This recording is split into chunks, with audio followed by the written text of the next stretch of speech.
Vous êtes optimiste ensemble. Non, c'était déjà vu. Oui, ok.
La mise en là, mais elle est très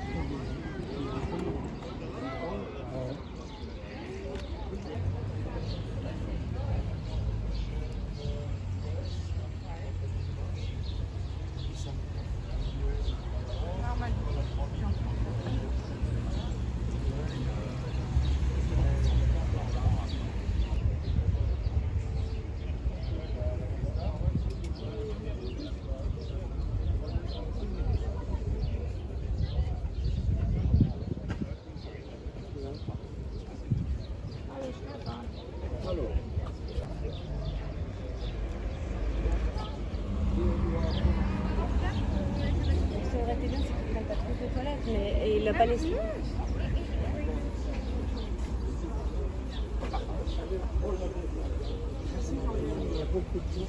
Mais les gens d'ici, c'est le travail.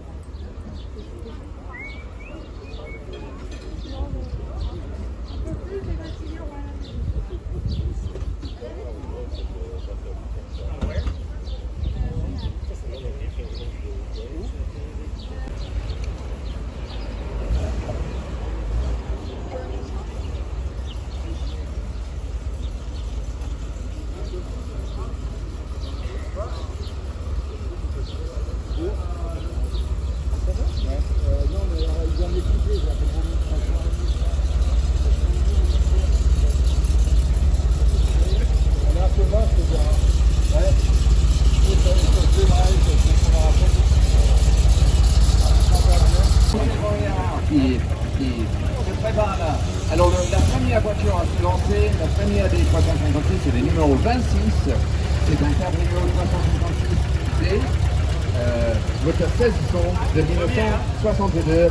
Et ce sont des concurrents luxembourgeois, pardon, suisses, voilà, qui vont avoir le privilège, l'honneur de partir en premier.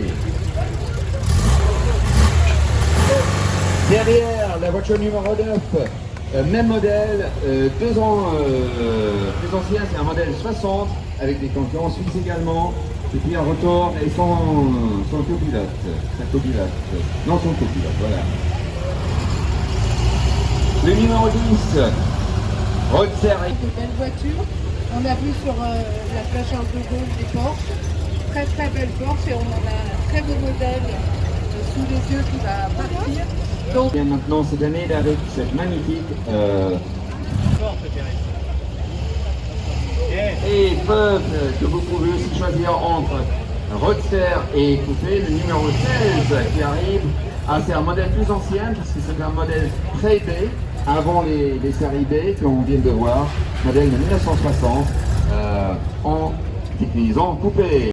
Et derrière le numéro 23, c'est un modèle particulièrement intéressant, c'est les formes. Parce que là, le numéro 31, c'est également un modèle Super 10 et 90 de 63. Issu de belles restaurations. Alors 42, c'était un modèle SC également de 1964.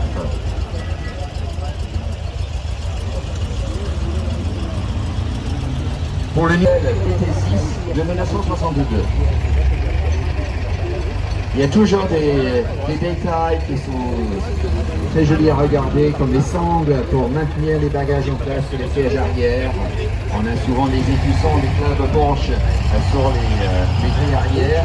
Toujours des moteurs à l'arrière, bien entendu, chez Porsche. Ensuite, le numéro 41, dans la hauteur des pare-chocs sur les modèles les plus anciens et les plus récents. Numéro 30, l'équipage de Julien Nicolas Guiol avec un coupé de 63. Après, on souhaite aussi bonne route à l'équipage numéro 14, les Chira, avec un modèle épaisseur bleu, magnifique aussi. Derrière le 18, un roadster de 60. Alors quasiment tout les versions décapotables qu'on trouve aussi sont des roadsters. Ah, et maintenant, les 356 sont partis. Place maintenant à une autre nationalité, c'est une Austin Healey 3000 de 1900 à 8 exemplaires seulement, avec des mécaniques de Peugeot, un Nitro 3, et qui sont surtout numéro. On va traverser les Alpes pour retrouver des Alpha, une Alfa Romeo et bien évidemment pour la marque de Dieppe. Ah, Jaguar, on trouve la voiture emblématique de chez Jaguar. Jaguar type E, modèle Lance-Cabrio, roadster comme ici ou en coupé. Et là, c'est un modèle 4x2, mais lancé d'abord en très vite avant de passer en 4x2. Mais on est dans la finesse des lignes des séries 1, vraiment remarquable. Tout comme la version suivante, le numéro 22. Vous choisirez là donc entre le noir et le rouge pour ce modèle de 62. Et plus exactement, la voiture numéro 126. Un cabrio de 1989. Alors ça, c'était la dernière année de production de ces modèles série Porsche 211. C'est un modèle de la série G également. Par Audi, filiale de Wageningen en Espagne. En route. 87 Alpha. Alors on a déjà vu un coupé Bertone, comme on dit, parce que c'était Bertone, le carrossier qui a conçu le style de ça. C'est un modèle là, 1750, des très belles lignes dues à un jeune Giorgetto Giugiaro.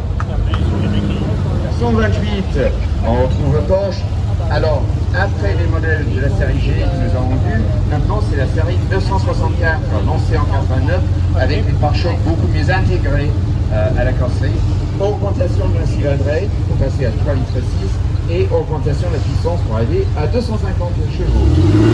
Choix toujours quand même entre coupé et cabrio. Choix aussi pour la version coupée entre deux roues motrices ou autre marque basée à Stuttgart, c'est Mercedes. C'est la première de nos Mercedes de la journée.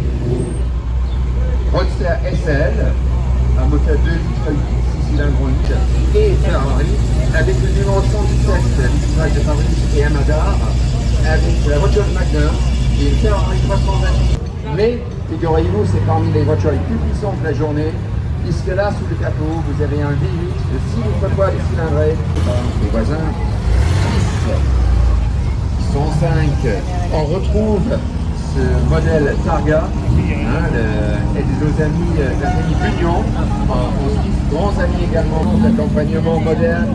Il y a pire que ça, c'est une Alfa Romeo carénée, des chocs, des fils tombés, tous les similaires aux premières versions.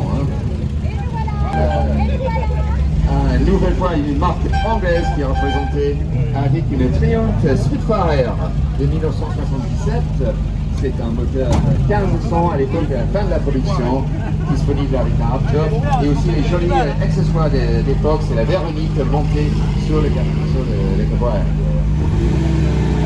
Ah, Magnum qui retrouve, oh là là là, oui, voilà, Rémi Gamal et Eric Gillon avec la GPS Ferrari, la Ferrari 512 Testarossa de 92, c'est parmi les modèles les plus récents sur le rallye, parmi les plus puissants. Mais Remarquez la largeur des hanches arrière. Hein. Là, il va falloir faire attention dans les lacets carrés. Hein.